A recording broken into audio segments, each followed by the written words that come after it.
How many of you remember your concept of spiritual things before you came to the Lord? Anybody with me?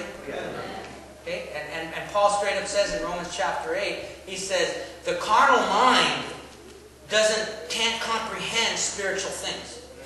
Okay? The carnal mind can't comprehend spiritual things. And how many of you even remember, can I preach to you this morning?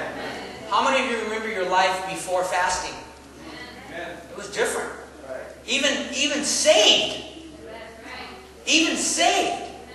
Our life was different before we became a people of fasting.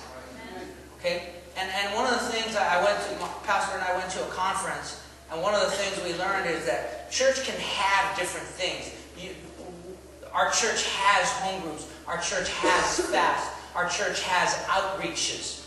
Okay? But are we going to be a church that has these things, or are we going to be a church of fasting? Are we going to be a church of outreach? Are we going to be a church of home groups? That's not just what our church has. That's what our church is. Are you with me this morning? And it's like before we got saved, and even after some of us, even post-salvation regarding... Let me tell you 3 things that took place. Number 1, we were ignorant. We were ignorant of spiritual things. Before we got saved, and even for some of us after we got saved, it was just a prayer. We started coming to church. We felt something, but we were ignorant of what's going on. Number 2, not only were we ignorant, some of us ignored. We got saved. That's good enough for me. But I don't want to stop drinking. I'm saved now, but I don't want to stop smoking weed. I'm saved now, but I want to keep going to those places and hanging around with those people. Okay? And so when the Spirit of God moved, we were no longer ignorant. We started feeling something, but we just ignored it. Anybody with me this morning? Okay? And then number 3, like these people, these are good Jewish people, God-fearing people that could be doing something else, but they go out of their way to meet at a river in the cold or in the hot, okay, because Babylon is high desert, and it's either freezing or it's scorching there, and they get up on the Sabbath, these Jews that are way away from them, and they can have a bad attitude, but they say, you know what, even in the midst of everything, I'm going to go down to the river, and we're going to worship, we're going to praise Jehovah, okay, and they get there, but even these good, God-fearing Jews ran away from, like some of us, God's voice, God's moving. Okay? The Spirit of God. Okay? But the person that fasted, the only one there that was fasting, like us, now we stop, now we stand, and now we see. And we ask ourselves 2 things. What is God saying, and what is God doing?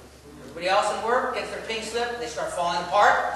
But the child of God that has been fasting starts laughing. Say, all right, Lord, what are you up to? What are you going to have me do now? Okay, what do you have up your sleeve, Lord? How are you going to work this out? And I can't tell you how many times Pastor Mona and I have been in situations where they were going to turn this off, and they were going to take that away, and this and this. I remember most recently that I can remember, it happened probably about 4 or 5, it was about 2007, and we needed exactly $1,200, and we didn't have it. And I know I could have went to my parents, but I didn't want to go to my parents because I was a 40-year-old man, you know. And I remember, and I prayed and I prayed, and I was fasting, and I mean, I remember I even sat down and I said, okay, Lord, I waited.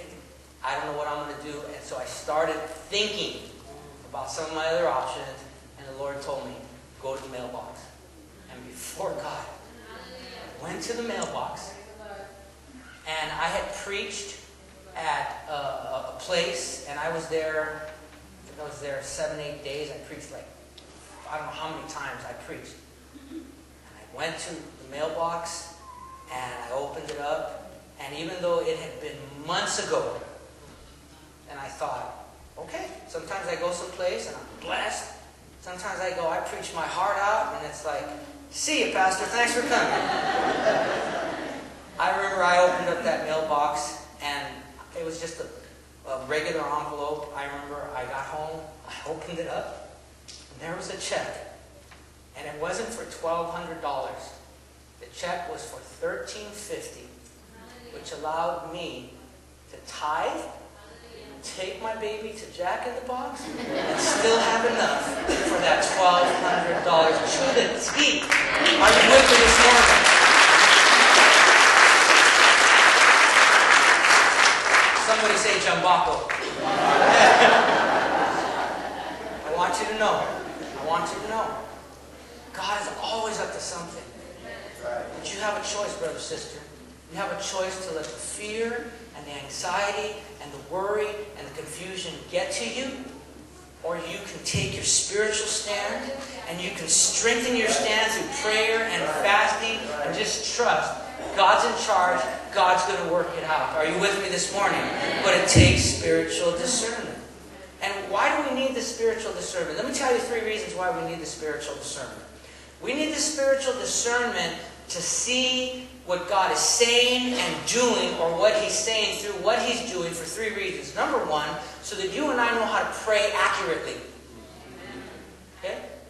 Number 2, we need this spiritual discernment so that when God is up to something, okay, even though it seems to be peace, but there's war that's going on in the heavenlies. Number 2, we need this spiritual discernment so that we can accurately be God's mouthpiece. Now listen, I said, okay, that for you, what I want to do as your pastor, I don't believe it's my job to solve all your problems, or for me to pray for a week and say, come back. This is what I believe God is trying to say to you. No, it's my responsibility to try to teach you how to spiritually discern things for themselves. But I can't do that with someone who doesn't know the Lord, and neither can you. So if you're the only Christian at your job, if you're the only Christian in your family, if you're the only Christian on your block, guess what? You're the pastor there. Whatever you think I am, whether they say it or not, they get mad at you, they cuss you out, they leave bottles of beer on your lawn just to be a punk. They blast their music. How many of you know what I'm talking about? We live in Silmar. We moved into a gated community, and I thought, all right, man, we're going to be safe in here. Even though we've lived in Silmar, San Fernando, and Pacoima our whole lives, I thought, man, we moved into a gated community. But how many of you know that sound doesn't respect gates? Right. And every Saturday night, boom, boom, boom, boom, boom, boom. Radio Amor. I mean, every Saturday night. How many of you know what I'm talking about? But guess who came to our Spanish home group Friday night? 2 neighbors that we've been trying to win over to Jesus Christ. Knocked on the door. I hope we didn't look that surprised. That's the move of God. And we could have done this, and we could have done that, but we take our stand. Are you with me this morning? And listen, what I'm getting at is this. I'll be God's mouthpiece to you when you've done your work. But there's a world out there that they just got into an accident. That they just found out that somebody's been doing bad things to one of their children. That they just found out somebody has cancer and they don't have any answers. They know you're a Christian. Brother, sister, you have a responsibility to, number 2, be God's mouthpiece to a dying and hurting world. Number 1, you and I pray and fast so that we know how to pray accurately when we know God's up to something. Number 2, so that we know how to preach accurately when God's up to something. And number 3, you and I need to be people of prayer and fasting so that when the Spirit of God is leading and moving us, we know how to lead and move other people.